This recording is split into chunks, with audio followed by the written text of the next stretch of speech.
we're going to be in Proverbs chapter 5 this morning, and you may say, well, I thought we were kind of in other places. We're actually going to be hanging out today in Proverbs 5. Repeatedly, I have said that the difficulty of Proverbs is that there are so many different subjects that this book deals with, and oftentimes it's doing so in one verse. It's talking about this subject, the next verse is talking about a different one. But there are some particular topics that the book of Proverbs talks about with some or at some length. And one of the things that it does talk about at some length is sexual immorality. And so we're going to be talking about that today. But chapter 5 effectively deals with that subject in a pretty detailed way. And so we're going to be able just to kind of hang out here and to use that as representative really for what the whole book of Proverbs is talking about and saying to us on this. And with respect to this topic, it may be that you're like, I just, been there, done that, got the T-shirt. This is not a problem for me. But the reality is, maybe with your kids, maybe it is with your grandchildren, that God could use you to be able to influence them, because the perils of getting out of bounds in this aspect of your life are absolutely colossal. And so, anyway, we're in Proverbs 5. Verse 1. Solomon says, "My son, pay attention to my wisdom, listen closely to my understanding, so that you maintain discretion and your lips safeguard knowledge." All right, so if you are maintaining discretion, what are you doing? What is discretion? What's the cliche? It's the better part of valor, isn't that how it goes? Well, it can be level-headed. If you have discretion, that means what? Well, you know right from wrong, but it also, in particular, has to do with speaking what should be said or shouldn't be said. And so he's saying, I want you to listen to what I say, so that you maintain discretion, so that you'll know what it is that you should say and what you shouldn't say. And you see that it's fleshed out more at the end of verse 2. He says, so that your lips may safeguard knowledge, because there's some things that you may not that shouldn't be spoken, and that you need to keep that horse in the barn. All right. Verse 3. Through the lips, and we've talked about this before. In fact, even briefly looked at part of this passage. But verse 3 says, though the lips of the forbidden woman drip honey, and her words are smoother than oil, in the end she's as bitter as wormwood, and as sharp as a double-edged sword. Her feet go down to death, her steps head straight for Sheol. She doesn't consider the path of life, she doesn't know that her ways are unstable. Verse 7, now my sons, listen to me, don't turn away from the words from my mouth. Keep your way far from her, don't go near the door of her house. Otherwise you'll give your vitality to others and your years to someone cruel. Strangers will drain your resources, and your hard-earned pay will end up in a foreigner's house. At the end of your life, you will lament when your physical body has been consumed, and you'll say, how I hated discipline, how my heart despised correction. I didn't obey my teachers or listen closely to my instructors. I'm on the verge of complete ruin before the entire community. And so you get this sense that as Solomon is sharing this, he's doing so with a real sense of seriousness and urgency, because he's really communicating that the stakes are high. And starting in verse 3, and he's talking about, and we've noted this before, when he's talking about the forbidden woman, just because Solomon feminizes this does not mean that these are challenges that are the exclusive weakness of men, and that it's just men dealing with a woman who is out of bounds, because it happens on the other side as well. And so don't get trapped in the masculine versus feminine references here. So though the lips of the forbidden woman drip honey. All right, so when it uses this phrase here,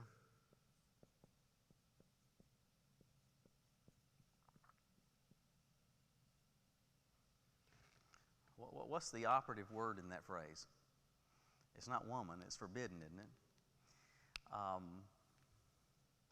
He says, though the lips of the forbidden woman drip honey. That statement itself is built on a premise. I mean, it supposes something. What does that statement suppose? What's that, Gene? Well, stay away from her, but even more basic than that, if something is forbidden, it suggests that there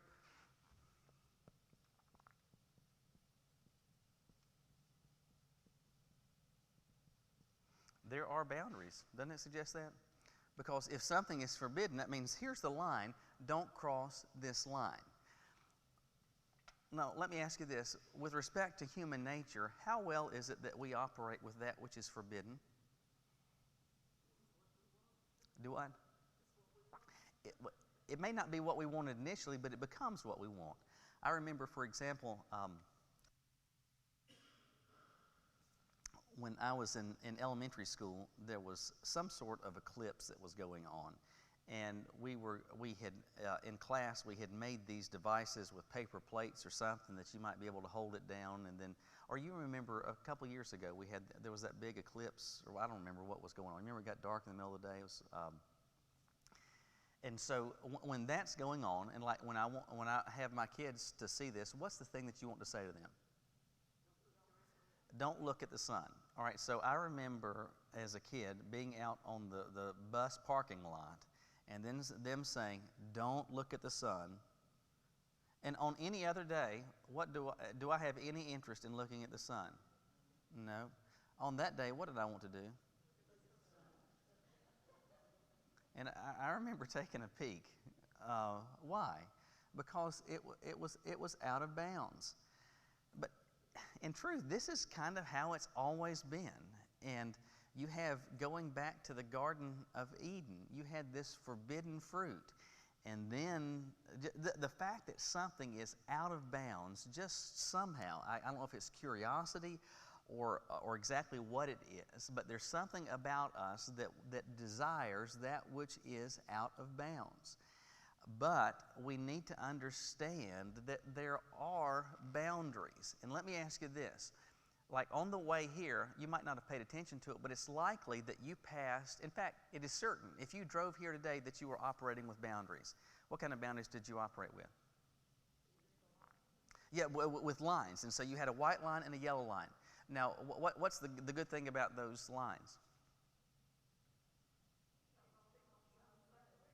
Well, it makes sure that people are doing what they're supposed to do. And if you stay in your lines, what tends to happen?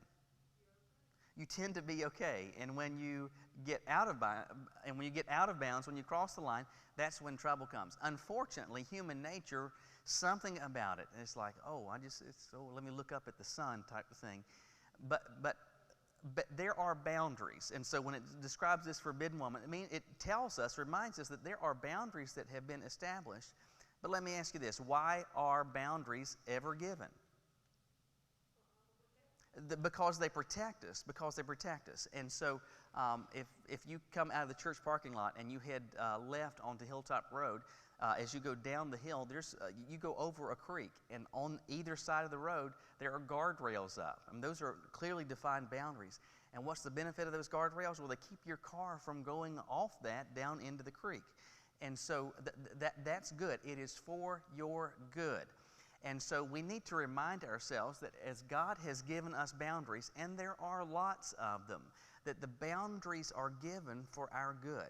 And whether that's talking about sexual morality, or it's talking about truth-telling, or it's talking about whatever it is, that there are boundaries that God has put up for us, and they truly are for our benefit.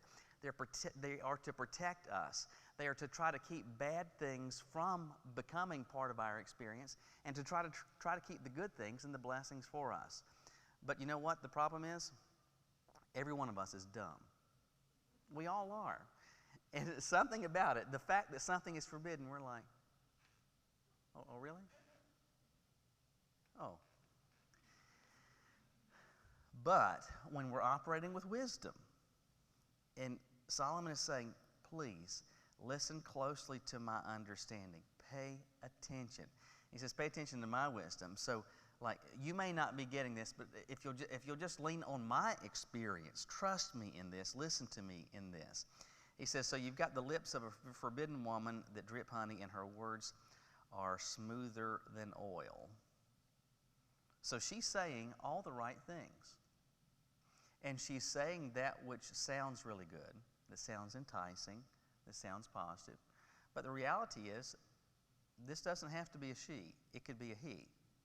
In fact, it wasn't that long ago I was having to have a conversation with someone that had been, candidly, had been seduced by someone from their high school days on Facebook. And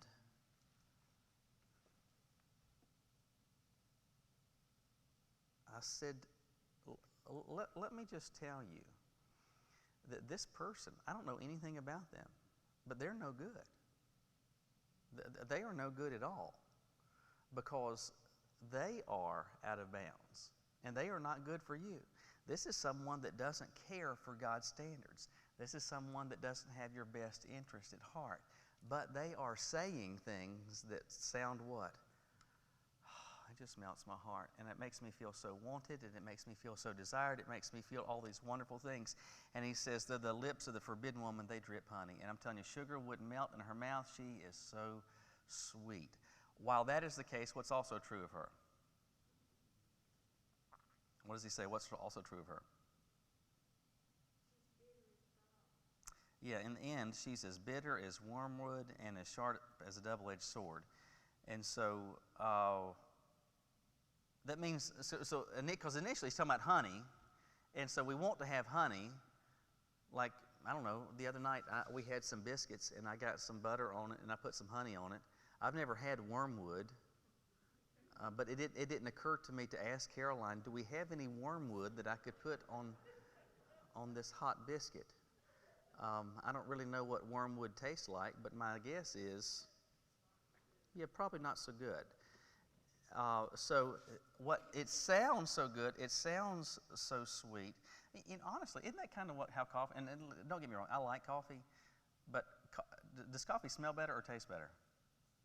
Man, coffee smell well. You get to a point where you like the taste, but like the first time you ever tasted coffee, it is not likely that any of you, the first time you ever tasted it, said, "Oh, that's delicious. Give me some of that." Most of you were probably thinking, "Did this come from a pond?" Was probably because coffee is very bitter, but man, it smells good. I mean, it smells off the charts. And so it's kind of like this woman. He says, she is saying all the right things. It seemed, oh, this would taste so good, but then it's as bitter as wormwood. And then he says, as sharp as a double-edged sword. So what is that saying that she will do? Well, she lies, but a double-edged sword, what's the concern with a double-edged sword? Well, you make it cut with it. There's not a safe way. If you're touching that blade, there's not a safe approach to it. Excuse me, and that's how he's saying that she is. That her feet go down to death, her steps head straight for Sheol. Sheol is a Hebrew term describing the realm of the dead. And he says she doesn't consider the path of life. She doesn't weigh that her ways are unstable. In the end, he's talking about this forbidden woman, but in terms of topic, though, we're talking more broadly about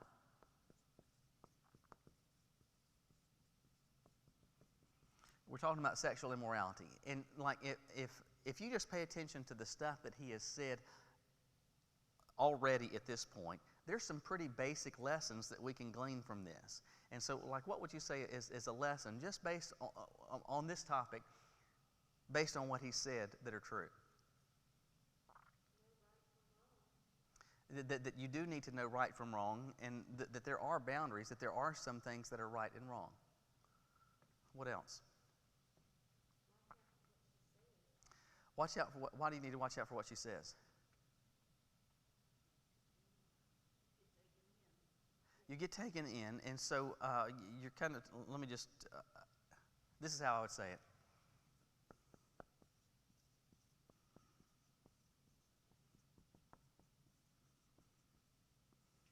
It is not what it seems.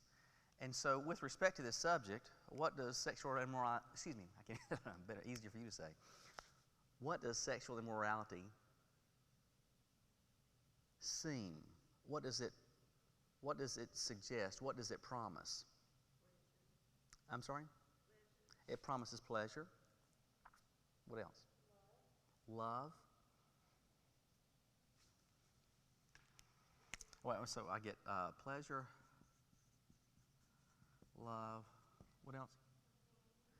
So companionship.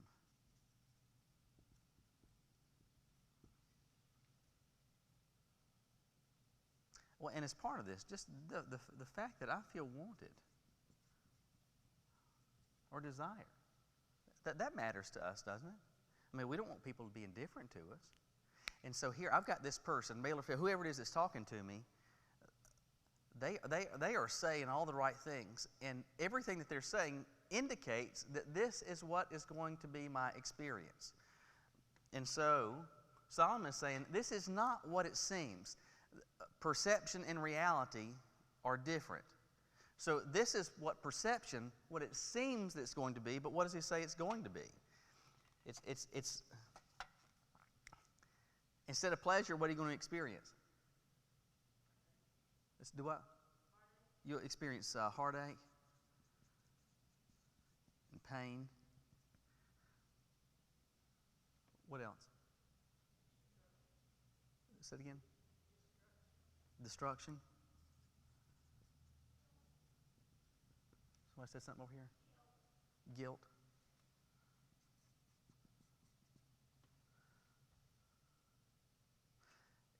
In many ways, you could take all of these things and flip the opposite. So instead of pleasure, you get heartache and pain, which is okay if you write country music songs, okay? But if you're not interested in writing a country song, you don't want to go down this road. It looks like that you're going to get love, but are you going to get it? No. In the end, you're not going to experience that. In fact, probably what you're going to wind up experiencing is loneliness. That you think that you're going to get all of this, that this is going to be an experience in addition and multiplication, but all it is, it's going to be subtraction and division. That's all you're going to get. And yes, it seems like you're going to feel wanted and desired, but that's going to be short-lived, and then you're going to feel disposable, used, what'd you say? Ashamed.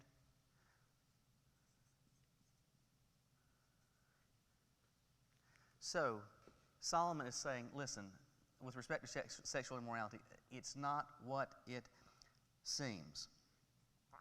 But notice verse 6. It says that she doesn't, and again, you could put he in there as well. This person, whoever they are, that is enticing you, that is seducing you, they do not consider the path of their life. They do not know that their ways are unstable. So there's a principle there for us. What would that be?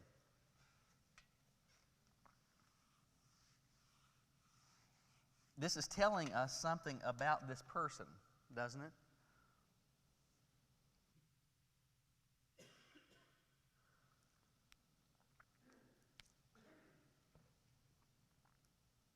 What does it tell us? That they're not thinking about the other person. Well, and it's saying, it's that she doesn't consider, it's like, so she's not thinking, it says she does not consider the path of life. So this is a person that is not thinking about, so it's rooted in people not thinking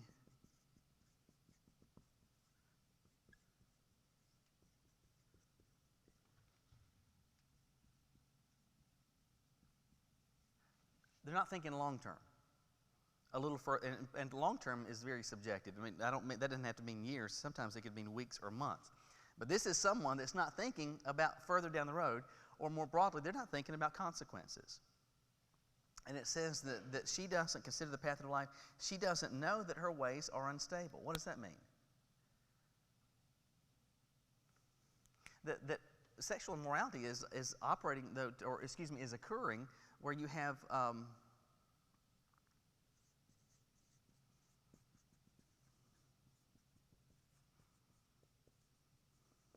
in this case, it's the operation of ignorance. So he's saying of this woman, what does she not know? I mean, it says that she doesn't know that her ways are unstable. She thinks that what she is, I mean, it's like she is ignorantly complicit. And so she is sending you towards destruction, but does she realize it? No. She is sending you towards harm, but does she realize it? No, she really doesn't. She doesn't realize this herself. And so she's operating in ignorance, foolishness, whatever. But he's saying she doesn't know this. All right, so he says in verse 7, I want you to listen to me. Don't turn away from the words of my mouth.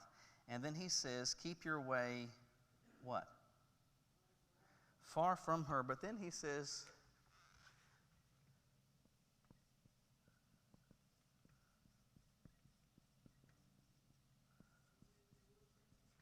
don't go near the door of her house. Now, that says, that's a pretty strong statement. Because he doesn't just stop by saying, keep your way far from her. Because we might say, and put in our verbiage, we'd say, hey, there are people from whom you need to keep your distance. But this is going a step further, isn't it?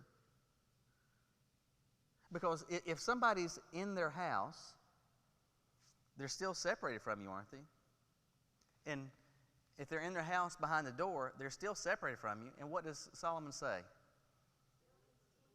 You don't even go near the door to her house. And so that is saying to us, you really have to be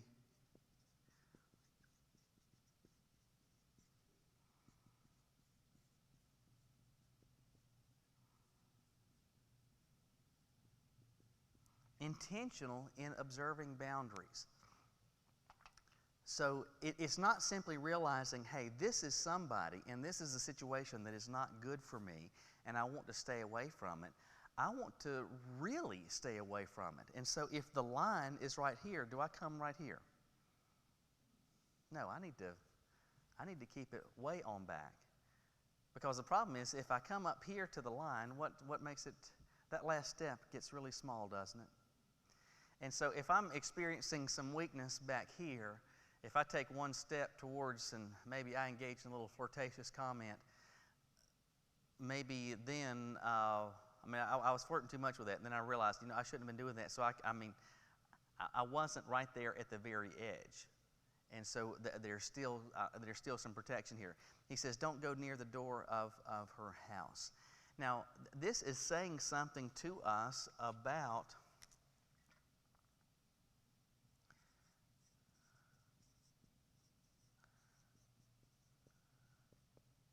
guarding exposure. And by that I mean guarding your exposure to people and to circumstances that are not good for you. So what are some ways that we can guard our exposure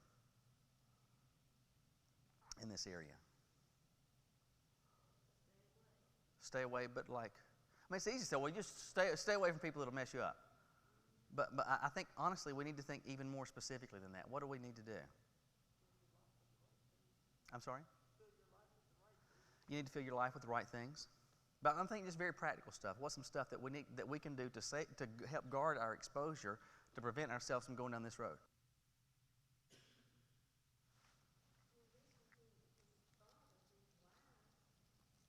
All right, so we can and should listen to people, to wise counsel.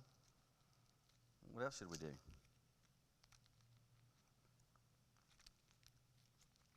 Here's a very basic thing. We need to make sure that to the extent possible, we don't even allow the opportunity for a compromising situation. What are some ways that we can even prevent a compromising situation from becoming a possibility? Do what? You stay away from. So, if it is difficult to cheat on your spouse if you're never alone with someone of the opposite sex, isn't it? Well, unfortunately, these days. But if you just say, for example, I'm not, and very easily, like in a workplace environment, I think you have to be very intentional about this. But like for example, Nancy and I don't go to lunch together, right? That's part of making sure that I'm guarding exposure, and there's boundaries. I remember when Caroline was working for the police department, there would be, and she wouldn't go, but there'd be instances she'd tell me about later. You'd have a female who was married going to lunch with a coworker who was male who was married, and it's just a recipe for problems. That doesn't mean and doesn't guarantee that an affair is going to happen. But I'm telling you, it's not wise, because you are setting yourself up for some exposure that could be damaging and harmful. And like I said at the outset, this may not be a problem for you, and this may not be something that you're struggling with at all. But you do have people in your life that are experiencing this. And maybe it's your kids, maybe it's your grandkids, maybe it's great-grandkids, that God could use you to say, listen, don't flirt with the line. You stay back, because it's going to cost you. It is. So don't do that. So I think we need to guard exposure in terms of time and space. But what else do you think we can do and should do?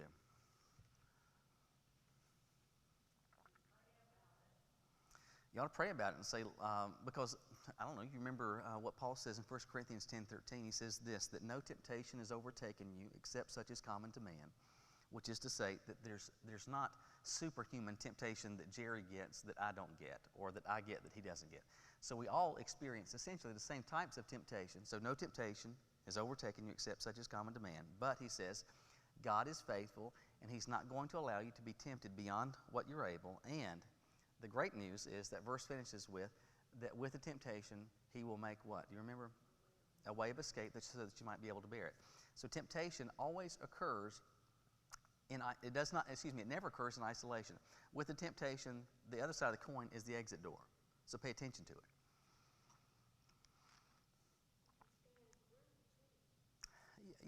Yeah, there absolutely, there is some safety in numbers. And technology has afforded a lot, to that notion of staying in group, technology has afforded a lot of isolation and privacy that used to not be experienced. With respect to pornography, it used to be that if you wanted to get that, you would have to go to some store and purchase it, right? At the gas station, that may be behind the counter, or there were these dirty bookstores and places that would be in seedy sides of town. But you had to go somewhere and find this. You had to seek it out. How hard is it to get it now? You could sit right here now on your phone and get it. It's so easy. And so I think part of guarding ourselves means that we need to guard ourselves technologically. Sometimes that means, like, for example, I think with parents and like grandparents, you have kids in the house, I think that there's some steps that you need to be taking intentionally to guard your kids against that exposure. There's software stuff that's available to help you with that. Sometimes, though, it's something very basic, so that kids just they don't get to go into their room with the door closed and just have unlimited internet access. Because when you're doing that, you have left the window open to your child's heart and their mind, and you've left a window open to your home. And I'm telling you, bad people will come through that window. And your child can innocently stumble across something and very easily get trapped. And so I think all of this is part of guarding that. We have to be intentional in this. And he says, don't go near the door of her house. So that means if here is the cliff, that's not where I want to establish my boundary. I want to stop long before I get to the edge. I want to be way back here and already have put the brakes on way back here. And so this says I've got to be very intentional in doing this. He says, keep your way far from her. Don't go near the door of her house. Otherwise, he says, you will give your vitality to others. He says, you'll give your vitality. Any of your Bibles you're looking at, do you have a different word in there? Some say strength. I think some of them, the best translation of that word is this, that you'll give your honor. I really think that is very significant when he says that you'll give your honor. So what's he saying there? He says, stay away, keep up the boundary, otherwise you will give this. What's the lesson? Yes, that this will absolutely cost you your reputation. And everything that that you have worked years, decades to establish as being a man or a woman of integrity, as being a man or a woman that walks with God, as being a person that takes seriously what God has said, how quickly can that get decimated? Very, very quickly. I've been reading news reports this past week. You're probably familiar with the Duggar family. They've got 19 kids. Josh Duggar is the oldest one. He had gotten married early on. He was working for, was it Focus on the Family? I think he was working for. He was working as like a lobby or something in D.C. He's kind of a high-profile thing, stalwart defender of the family. But then what comes out is that as a teenager, he had inappropriately touched some of his own siblings. But then, I don't know if that was simultaneously, but then it wound up that you remember that whole Ashley Madison, there was a cheating website that came out, and he had an active account with there. And it turns out he had been using that service to engage in adulterous affairs. And so not only did that harm him, it really brought shame on the family. So he loses that. But have you seen what happened to him this past week? U.S. Marshals arrested him, charged him with 2 counts, one of possessing and the other of downloading child pornography. He faces up to 20 years in prison and $250,000 fine on each count. And so far, it hasn't even had bail extended to him. And if he gets bail, he can't have any unsupervised access to his own children. Oh, and by the way, his wife is pregnant with their 7th kid. And so, because of his foolishness in operating, and here's the thing, it's innocent until proven guilty, but I also believe this. The U.S. Marshals don't just show up at your house because they have a hunch. Anyway, I mean, it's likely that they've got him dead to rights. Why? Because he didn't guard at all. Foolishness. And it's costing him every bit of this. This is telling us that with respect to this issue of immorality, the stakes are enormously, enormously high. Excuse me. You realize, obviously, beyond this, there are health risks that you can expose yourself to and diseases that can be gained. But the reality is that the greatest risk that you can experience is this absolute loss of honor, and that your reputation be irrevocably sullied. And I was talking with someone, I don't know, some months ago, that was experiencing some temptation in this area. And I said, at this point in your life, you have worked for an awful lot. And you have established yourself as a person of a solid reputation. And I'm telling you, every bit of that could be vaporized. And at this stage, later in life, as you've got more time behind you than before you, and your plane is beginning in the process of landing, the last thing that you'll be remembered for is being what? An adulterer. Is that really what you want? Maybe, I don't know if you've read any of the reports, and I don't know how familiar you were with him, but Ravi Zacharias, does that name ring a bell to you? I loved to listen to Ravi Zacharias, and I thought that he was one of the most articulate defenders of the faith. And his ability to think on his feet and to take very complex, complicated theological issues and make them simple for people to understand, and to effectively deal with skeptics to the Christian faith. I thought he was so amazingly gifted at this. There were some allegations made about him a couple of years ago that just kind of went away. And then he died, I think it was last May, I believe. He'd been having some back issues. Turns out they went to do a spinal fusion, and he had a tumor on his back. The cancer was in his bones. He died, I think, about 6 weeks later. What has since come out is that RZIM, so Ravi Zacharias International Ministries, they hired an outside law firm to just come in and conduct an investigation. You can go online, you can read their full report, and so that hasn't been redacted. And it turns out that Ravi he was effectively living a secret life, and there was some apartment that he had in Thailand, and he would go over there, and He was part owner of these massage parlors, and he was seeking sexual favors from these employees. There was one even rape allegation, and these are from women that at this point they never came out of the woodwork and said, "I'm wanting money," and so they have nothing to gain from this.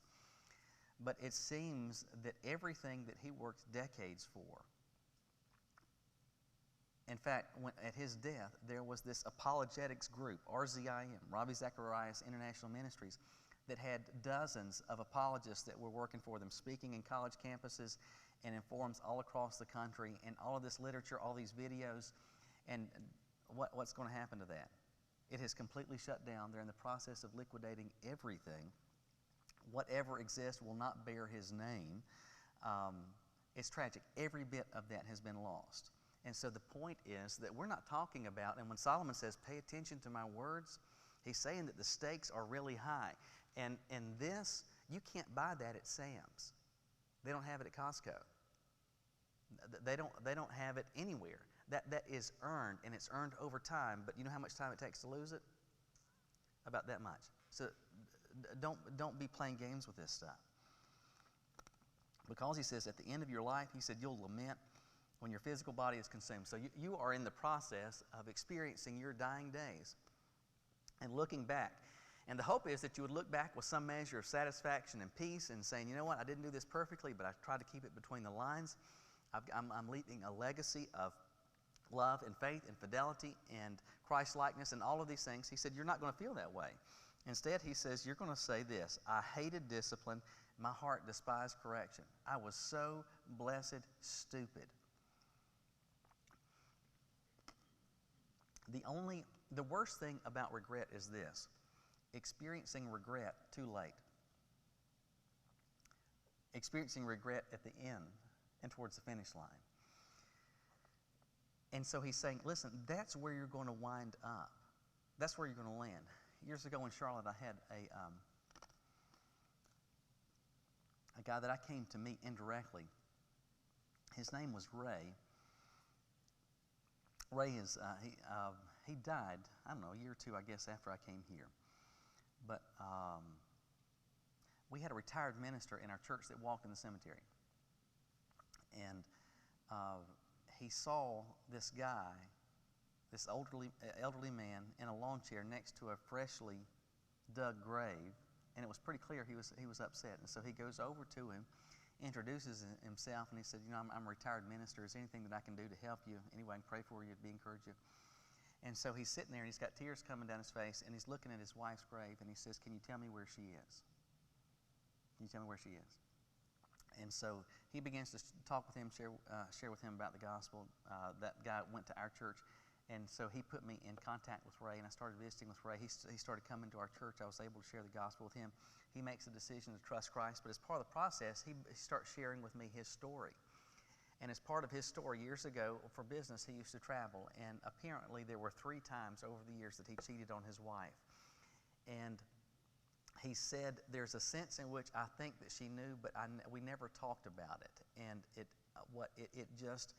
and I'm telling you, until his dying day, and like the crocodile tears, long after she was dead, the grief that he felt over what he had done decades earlier, it just break your heart to see this. This guy is absolutely broken by this. And he's in the winter years, the winter months of his life, and what is he thinking about?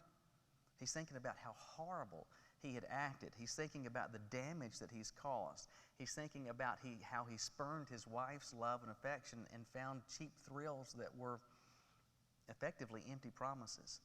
And so Solomon's saying, I'm telling you, the stakes are high. Don't mess around with this. It'll cost you that which you cannot buy, and there may not be enough time to repair. So pay attention, listen to me. And then he gives, starting in verse 15, this is the recipe for this, for how to deal with it. Excuse me, he says, drink water from your own cistern, water flowing from your own well. Should your springs flow in the streets, streams in the public squares? No. He said, they should be for you alone and not for you to share with strangers.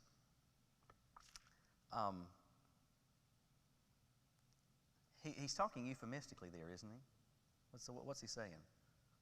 Drink water from your own cistern, water flowing from your own well. Yeah, that this shouldn't be found because this should be occurring only in the confines of marriage at home. So if there's going to be water drinking, that water drinking better be out of your own well, not from somebody else's.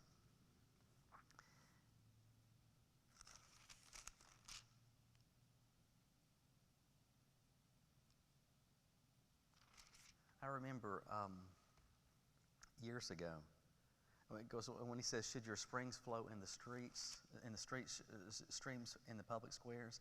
He says they should be for you alone and not for you to share with strangers. I was probably in my second year of ministry, and I had gone for a few days as a quasi-chaperone with our youth to camp, and one of the other chaperones that was with us, I was talking to her in some of the free time, and she just started tearfully describing that she had discovered recently that her husband, who traveled on business, that he'd been having an affair. And I mean, she was just devastated by this, and she was talking about how the trust had been so damaged by everything that had occurred. But then she said this, and when I was reading this, it recalled that back to mind. She said, it pains me to know, like, there are things, even about his own body, that this other person knows that they shouldn't know.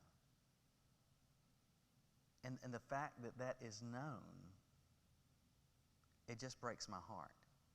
And it's that same thought here when he's saying, should your springs flow in the streets, streams in the public squares? The answer is no. These should be for you alone, not for you to share with strangers. There ought to be things that your spouse and your spouse alone only knows about you and about your body that is not, nobody else knows that. That is reserved for you and for you alone. Guard this. That is for your protection. That is for your good. It's not trying to keep good things from you. It's trying to keep good things for you. He says, let your fount be blessed. Take pleasure in the wife of your youth. And he says in verse 20, why, my son, should you lose yourself with a forbidden woman, embrace a wayward woman? In the end, that's the summary statement. Why should you lose yourself? Everything that is valuable about you is not measured on a bank statement.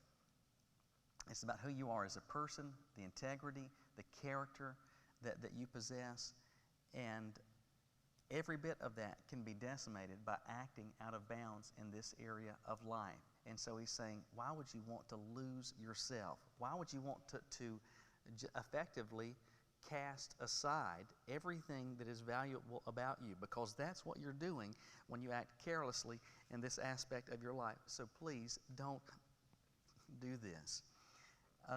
You see, I want to just skip down to verse 23 and we'll land it with this. He said, he will die because there is no discipline and be lost because of his great stupidity. We need to remind ourselves that for all the stuff that we know, we are prone to be very dumb people. We are prone to be stupid. We just are. Don't ever lose sight of that, because about the time that you think you're so smart, you know what you'll prove? How dumb you are. So be on guard. Then he says he will die because there is no discipline. The reality is this. The word that will serve you best in life is this: no. No. And we don't like that. We want to apply for a loan and say yes. We want to ask somebody for a date and they say yes. We want to say, do I look beautiful? Yes. Am I smart? Yes. All we want is affirming, and we want yeses and yeses and yeses and yeses. But the reality is there's an awful lot that is not for our good, that should never be said yes to. And we need to operate as those that know how to say no. And the best word for that is that we operate with discipline. I have seen individuals whose personal life, I've seen individuals whose professional life, I've seen, unfortunately, even ministers whose ministries have been effectively ruined because they just have no discipline. They don't understand and can't operate with boundaries in being able to say no. And so Solomon says, please, please, please listen to me. The stakes are high. It will what this seems to be, it is not. The person that may be your partner in this, that may be enticing you in this, they're not thinking long term. They're not thinking about consequences. They may be completely ignorant of this. And you've got to operate with boundaries, intentionally guarding them, because in the end, the things that are most important about who you are and what you have worked for in your life, all of that can be removed just like that. So don't be dumb. All right? Write that in your Bible. Don't be stupid. Any questions, brilliant comments today?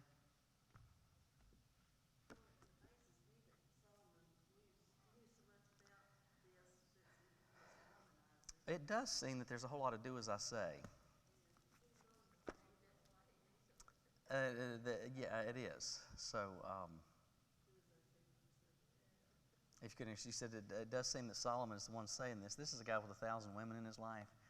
And so, man, Mother's Day is coming up this Sunday. Good night. Could you imagine how much would it cost for Solomon to go to Hallmark? Anyway, let me pray for us. Thank you, Lord, for letting us walk through this today. And I believe there is application for every single one of us in this. There are things that we need to guard ourselves against. There are boundaries that we need to erect. And it's for our good. It's for our protection. It's not trying to keep good things from us. It's trying to keep good things for us. But there are other people around us that could be flaunting or flirting with danger and walking right next to a cliff. And I pray, God, that you give us the courage to operate like Solomon, who pleaded with his audience, who pleaded with, it says here, his son, to listen to what he was saying, because the stakes really are, they're that high. Thank you for sharing us this wisdom, and I pray, God, that we are those that possess it and live by it. We say this to you in Jesus' name. Amen. Thanks for being here today.